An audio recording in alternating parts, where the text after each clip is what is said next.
There has been so much misinformation about ISO, private ledgers, XRP in general, institutional adoption. I need to correct the record here. I listened to this clip, and as I got into it more and more, I was getting a little bit frustrated because if this is what people are telling the public, it is all wrong. So I want to play the clip for you and correct where I think it is necessary. There's also a lot of new information coming out from Citi Bank and of course digital assets that we're going to get into. Of course, we have a ton of news about the spot XRP ETFs that are coming down the pike, but we need to start here. So this is going to address several things. One of them is the carry trade, Jay Claver's $750 price prediction by the end of the year. One of them is private ledgers. One of them is ISO 20022. There's so many things here that we need to just fix. So I'm going to play it. I'm going to stop the video where I think I need to correct some things here, and we're going to move forward. All right, let's jump into it. Jake Claver keeps mentioning the reverse carry trade as the main domino for his price prediction of XRP by year end.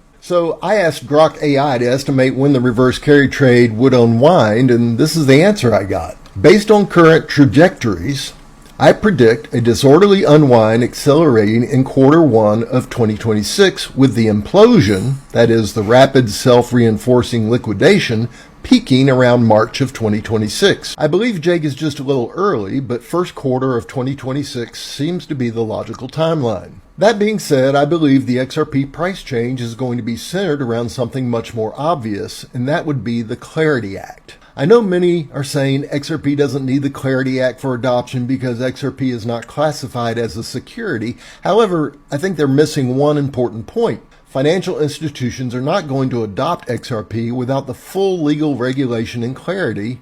Therefore, the I's and T's must be dotted and crossed before institutional adoption begins. There is optimism that... Okay, yes, it is true that financial institutions and corporations and insurance companies and all these things, they need to understand what they can and can't do, right? The last thing that they want to do is build a product that is illegal or bring customers into something that later is they have to reverse and refund money or whatever it is. So they are going to wait to understand what they can and can't do. And that is a sign for the rest of the crypto market, not just centered around XRP. Let's continue. Fudge muffins. They're missing one important point. Financial institutional regulation and clarity.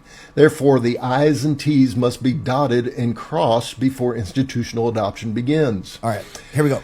There is optimism that the Clarity Act will be passed and signed by November 22nd. Not going to happen. Just before Thanksgiving, and that will give the green light to institutional use of XRP.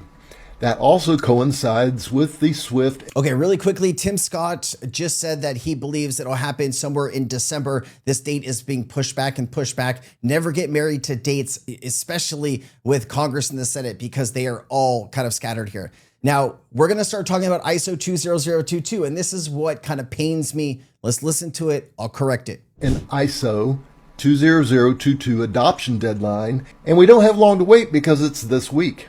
If all falls in place by Saturday, November 22nd as planned, we should see a massive move in price going forward. That's not true. ISO 20022 has nothing to do with XRP. It's a messaging standard that you can... RippleNet is what is ISO compliant, not XRP, right? And so you already have millions of payments every day right now through ISO messaging. If that was the case, right? If there's this date that all of these messages are going to be used with crypto, we would have already seen it already, right? Financial institutions are waiting for clear rules of the road. They're waiting for every country to kind of be up and running. And that's when you're going to start to see crypto being added to these ISO messages. But November 22nd is not going to pump the price of XRP or any other token that is considered ISO compliant.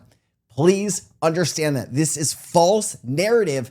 It'll probably be a sell the news event in my personal opinion. I've been saying that for the last 6 to 12 months, and this, ouch. Also heard from seemingly reliable sources that institutional accumulation and testing has been going on for months. Here we go. Private ledgers. Here we go. This makes sense because these institutions are not going to adopt something as new as XRP without testing it first. I've also heard that the testing price on the private ledgers is multiples higher than even the most optimistic prediction so far. If this is all true, I think we can see an actual flip of the switch moment when XRP moves from the private ledger to the public ledger, and that price may blow the socks off of most current holders. Private ledgers are testing grounds, right? The price is not the same. You can basically do whatever you want in the environment.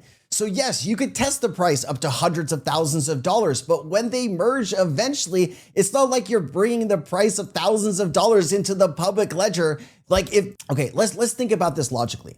You have the public side and you have the private side. So what do you think is on this private side? Do you think there's hundreds of trillions of dollars that's some kind of how going to be merged into this? That's not how that works, right? A lot of this adoption will happen on the public side, not the private side. The private side is more for like central bank digital currency and some financial institutions that want to keep those transactions off the public ledger. So this is another false narrative that you need to be careful on, because people are expecting some crazy things to happen. And I just think we are overestimating our hand here, and I needed to fix and clarify that as well. We are so close to this supply shock. So just listen to the following excerpts regarding the XRP institutional testing on the private ledger and how that's going to affect XRP holders when the transition happens. The information I'm about to provide you will alter your perspective on XRP forever. A collision between the public markets and what's going behind the scenes is about to happen. And most people have no... This is an AI generated video. No way. Who is making this content? No clue about it. It will surprise even the most ardent believers in this arena. I have personally witnessed the personal... I'm not going to play this, guys. Listen, it is so important who you get your news and information from. It is so important. This is not good, right? This needs to be addressed. This needs to be fixed. This is a problem, right? Because we are filling the XRP community with just false information that is going to be, it's going to be hurtful to the overall adoption of these assets. Like this is scary. There was like several things in this clip that were not true and inaccurate. And we don't usually do this, but I think this was necessary today to just kind of set the record straight on some of this stuff. Let's just continue, but please be careful who you're listening to and what you believe, because this is AI. This is, what's his name? Oh my God. Okay. Eric Bahamas, IBIT had the worst day in outflows ever yesterday with $500 million. Ugly stretch, although year-to-date flows still are astronomical, plus 25 billion. Sixth overall. All told, 3.3 billion in total outflows past month from Bitcoin ETFs, which is 3.5% assets under management. You are starting to see more and more people. Remember, this is not BlackRock selling. These are institutional investors and private investors selling their shares to get out. So we just need to make sure that we understand that. I do think this is going to open the door for XRP, Solana, and other assets. And yeah, man, I'm really interested to see what BlackRock does. Obviously, if they have enough customer demand for a spot XRP product, you will see that. All right, this is a great clip that Paul Barron posted. This is Citi CEO on digital assets. So this is the head of the Citi Bank, right? One of the largest banks in the entire world. HSBC, Citibank, and JP Morgan Chase are responsible for a lot of the world's payment infrastructure. And when you have the CEO talking, you need to start listening. Tell us why you're so excited about tokenized deposits and why maybe that is a better solution than stablecoin. Yeah, on the payment space. Look, it comes back to what does a client need? So a client wants to move money around the world instantaneously, 24/7, 365 days a year, safely and without hassle and complexity. And that's what tokenization does. Tokenization digitizes entire markets. And we've been working in really making sure that we can serve that use case from the clients. We've been adding new markets for being able to move money instantaneously 24/7. So we just announced that we're adding another currency on. We're adding euro on today, in addition to dollar and sterling and Hong Kong and Sing dollar. We've got 24/7 clearing attached to our digital token services capability. That's added 270 banks that we can move money. So it's not just within the Citi system, but it's also to other banks that we can move instantaneously 24/7 without complexity. So I'm really excited about the movement that you can see in payments. I think tokenization best serves the client's use case. I think tokenization best serves the client's use case. This is what we need to be paying attention to. When the CEOs of major financial institutions are talking about crypto, blockchain, tokenization, that is what is coming, right? When somebody asks Sensei, how do you know this is being adopted? Well, you just got to listen to what the CEOs of these financial institutions are saying and start to research it. And you will soon, the picture will start to become clear. All right, here's another clip. This is Ryan Rugg. She is the head of digital assets at Citi Bank Treasury and Trade Solutions. Let's play this. No one wants a Citi token, a X-Bank token. They truly want a multi-bank, multi-asset network that is always on 24/7, 365. Absolutely. So, when I think about rolling out Citi token service and the different regions that we've done, because of the either lack of regulation or not clear regulation, like we've had to engage every regulator in each of those jurisdictions to make sure that we get the permission. So like that's one from a, kind of interoperability across the globe kind of standard. But then ultimately, like, if we think about synonymous to email, like I don't care if Nadine's on Yahoo and Ryan's on Gmail, like I just want the email to get there. Sounding something like what Ripple and their team have been saying for a very long time. It's very interesting to see the head of Citibank Digital Assets starting to kind of parrot what Cas Laurens and Brad Garlinghouse been saying for years. Okay, maybe we're finally there. All right, Black Swan Capitalists put this up. It's incredible how it always circles back to gold. He's been talking about gold for quite some time. The IMF, the World Bank, the BIS, and the World Gold Council are outlining frameworks where gold acts as the underlying collateral and neutral digital assets like XRP operate as a settlement layer above it. Let's jump in. I think by the time we see the next real crisis, though, the IMF and the central banks of the world and the BIS are already kind of telegraphing that gold's going to be part of a new system. Whatever that system is, however disorderly or orderly it is, it's probably in the form of a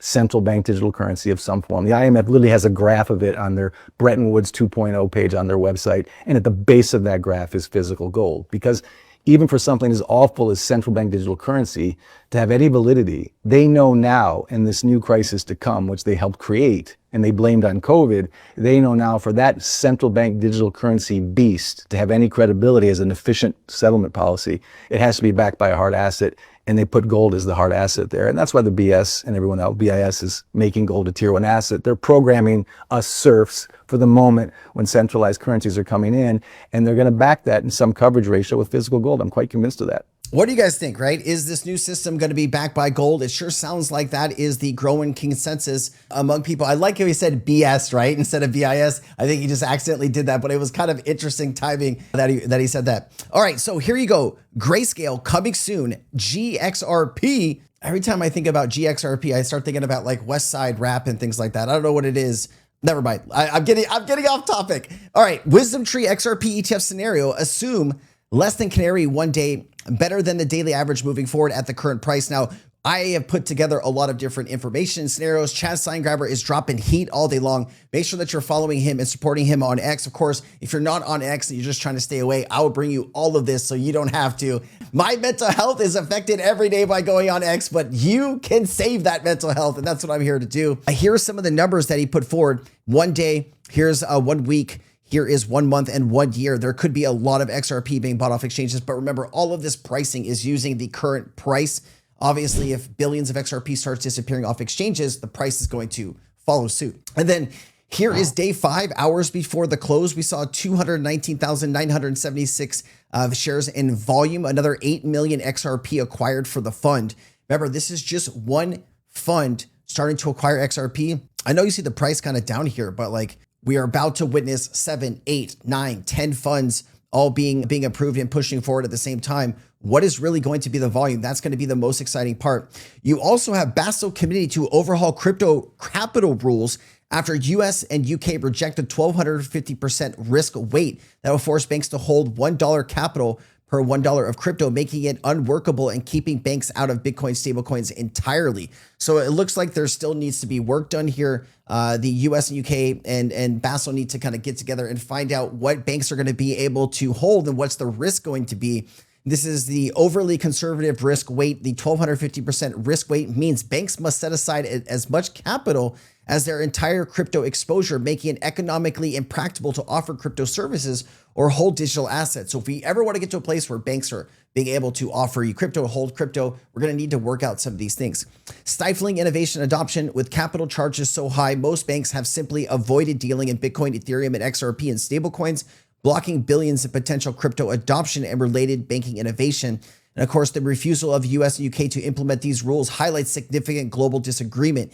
Key jurisdictions are seeking more nuanced risk measures, especially as stablecoins become increasingly integrated into the payment system. So I will keep you up to date, but this is kind of crazy what we are seeing here, guys. Listen, I don't mean to put a target on anybody. I originally started listening to this and I was intrigued at what this person was saying. I wanted to kind of hear what they thought about Jay Claver's prediction, and then it just turned into a whole bunch of, kind of misleading information. And I think that goes to a part of where you are in your research, right? If you're actively creating content, you really need to be sure about the content that you're putting out. I know that my positions have changed over time as I learn more and I gain more ground here in the crypto space, but it is super, super important, right? That we get it right. And so people don't make drastic decisions in their life based on what you've said, and you're kind of leading them down a dark alley, anyways, please, who you follow is very important. When you see something like this, maybe a comment, help them better understand. And, I don't know who this gentleman is, but I do wish him well. And I do appreciate that he's making content in the XRP space. Just be very, very careful. Like, these are AI images and it's not good, guys. Stay safe. All right. I'll see you next time.